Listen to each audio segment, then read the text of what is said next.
Channel के सभी दर्शकों को नमस्कार, जय श्री कृष्ण, प्रणाम। आज हम बात करेंगे नवांश के कुछ ग्रह योगों की।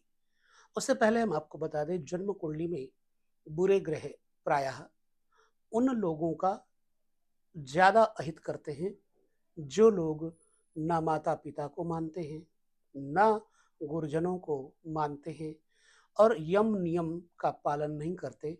उनके लिए कोई भी ग्रह का उपचार कुछ दिनों के लिए लाभ दे सकता है, लेकिन सदैव के लिए नहीं। सदैव के लिए आपको स्वयं जागृत होकर के माता पिता गुरुजनों का सम्मान, देव शास्त्र, देवालय, इन सब के प्रति आपकी आस्था होनी बहुत आवश्यक है।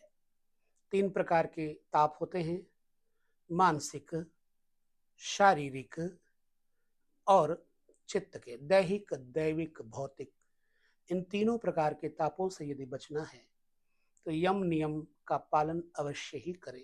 ये मेरा संदेश है। जन्म कुंडली में यदि चंद्रमा मंगल के नवांश में बैठा हो, जैसे मेष या वृश्चिक राशि में चंद्रमा बैठा हो और उस चंद्रमा को मंगल देखते हो, क्योंकि मंगल की राशि में है, नवांश में चंद्रमा, और मंगल देखते हो, तो ऐसे व्यक्ति को शत्रुओं का भय नहीं रहता। शत्रु उसके ऊपर हावी होने से पहले ही परास्त हो जाते हैं, यानी कोई भी शत्रु इनका सामना नहीं कर सकता। बल प्रदान होता है मंगल से।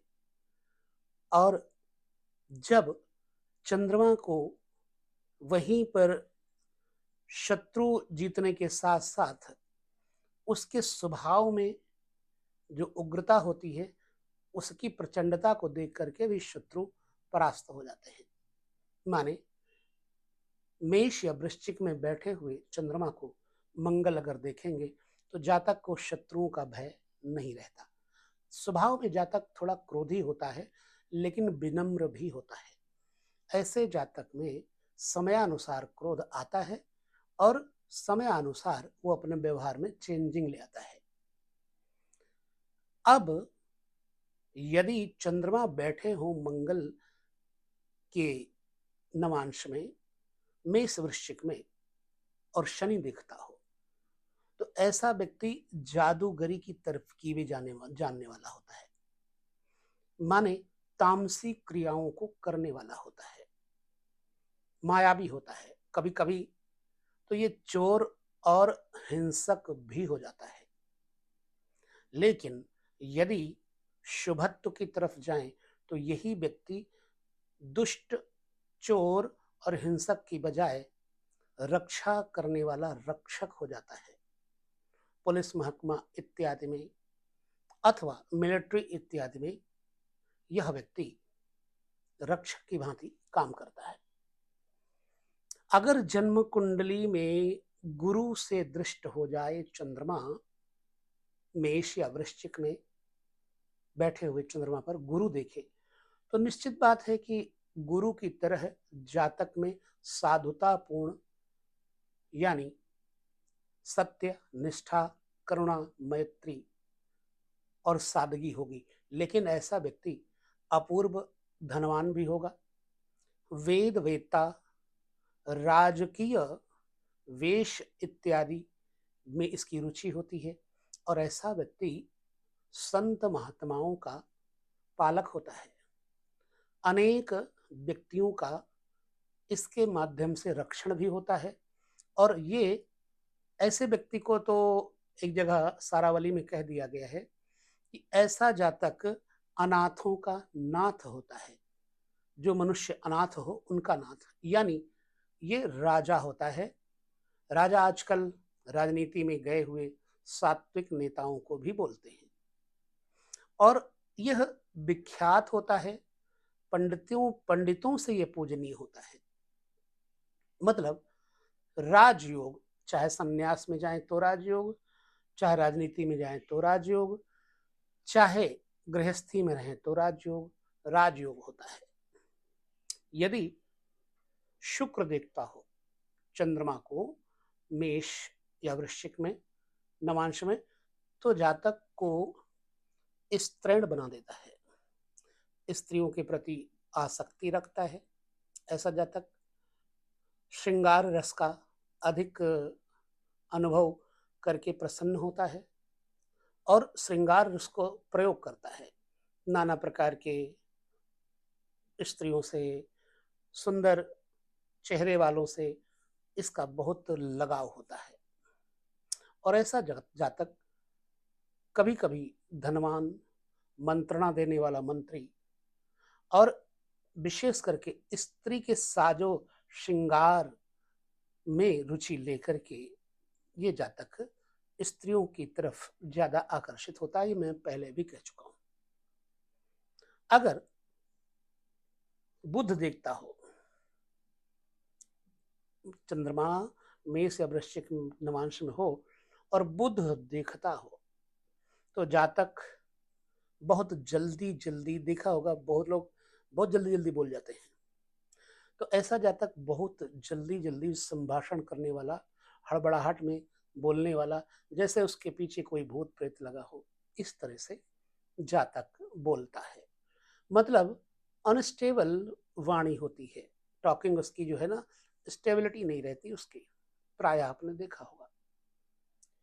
अगर जन्म के समय में शुक्र नवांश में बैठे हुए चंद्रमा हो और शुक्र ही देखता हो, तो ऐसे जातक को जल, जलीय कार्य और केमिकल युक्त अन्न, वस्त्र, खान पान, पेय पदार्थ बहुत सारे, अगर शुक्र यहाँ खराब हो गया तो जातक को मदिरा पीने की आदत हो जाती है, जातक को अय्याशी करने की आदत हो जाती है। और यही सही है तो जातक अन्न पान शुद्ध करेगा और दूसरों की सेवा करेगा, विशेष करके स्त्रियों से इसका आकर्षण तो होगा ही। बुध अगर देखेगा शुक्र के नवांश में चंद्रमा को, तो ऐसे जातक को वाद्य यंत्रों से लगाव होगा। किसी ना किसी वादक कलाकारों को आपने देखा होगा, तो वाद्य यंत्रों में इनकी रुचि होती है और कुछ न कुछ ये बजाना जरूर जानते हैं। और नृत्य कला में भी निपुण होते हैं, डांसिंग वगैरह बहुत अच्छी आती है। और बृहस्पति अगर देखता हो शुक्र के नवांश में बैठे हुए चंद्रमा को, तो जातक दूसरों की स्त्री को देखने में बड़ी रुचि रखता है। ऐसा जातक प्रायः स्त्रियों में आसक्त भी होता है, जबकि बृहस्पति को धर्मनिष्ठ होना चाहिए। परंतु यहाँ पर बृहस्पति शुक्र की राशि में बैठे हुए, शुक्र के नवांश में बैठे हुए चंद्रमा को उल्टा विषयासक्त कर देता है, कामी कर देता है। और बहुत ज्यादा इसके पास कर्मचारी, नौकर चाकर होते हैं, ऐसा आपने देखा होगा कई ऑफिस में। अगर सूर्य देखता हो, सूर्य से दृष्ट हो, तो जातक को महामूर्ख और दुष्ट बना देंगे, कामी भी बना देंगे। हाँ, प्रियभाषी जरूर होगा, निरंतर खाने पीने में इसका मन अनुरक्त होता है, पेटू कह सकते हैं। यदि शुक्र नवांशस्थ चंद्रमा शनि से देखा जा रहा हो, तो जातक जो बढ़ई का काम होता है, तरखान का काम होता है, कारपेंटर जिसको बोलते हैं, उस काम को बखूबी जानता है। और ये बढ़ई की तरह चीजों को गढ़ने में बड़ी ज्यादा ज्ञान की स्थिति में तल्लीन रहता है। इस प्रकार से नवांश के इस वीडियो में आपको चंद्रमा मंगल के नवांश और चंद्रमा शुक्र के नवांश में मैंने वीडियो दिया। अब इसे आपकी जन्म कुंडली में आपको देखना है कि आपकी जन्म कुंडली में क्या ऐसा है, और है तो क्या आपके साथ ऐसा फलादेश हुआ, ये हमें आप कमेंट करके जरूर बताएंगे। तो बस वीडियो में इतना ही, लेते हैं विदा। अगले नवांश की चर्चा, बुध की नवांश की चर्चा हम करेंगे कि बुध नवांश में चंद्रमा बैठा हो तो उसका क्या प्रतिफल होगा। छोटे छोटे वीडियो आपको समझने में टाइम नहीं लगेगा। नमस्कार, जय श्री कृष्ण, प्रणाम।